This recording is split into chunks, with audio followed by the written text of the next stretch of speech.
Hi, I'm Fernand Brunswick, and I'm going to tell you, explain to you and show you how to have some really interesting times finding out about quantum behavior with the quantum operators. Here we have two quantum operators set up with their axes crossed so that we have this red operator is producing zero light, zero kind of light, and the blue one is detecting whether there is one light or not. And since it's all zero, there's no one, so therefore we don't expect anything to come through. And when we turn on the light, that's in fact what we see. There's no light coming through the middle.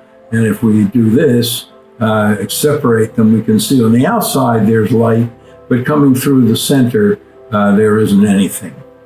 Now we have another operator here.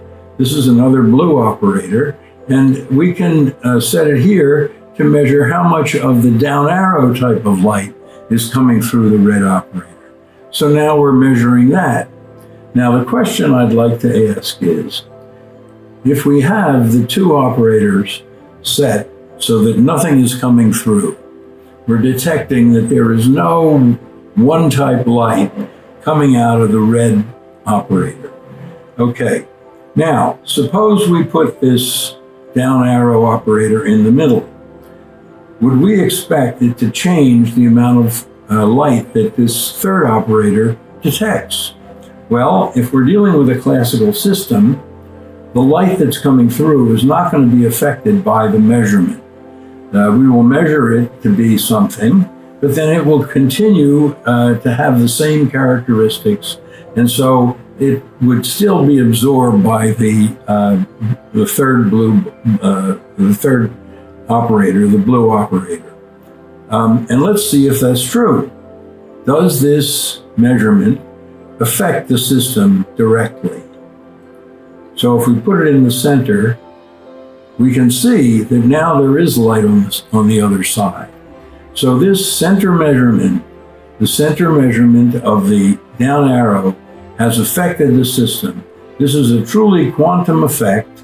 The system that we're affecting is the photons, the tiny millions and billions of tiny light particles that make up the beam.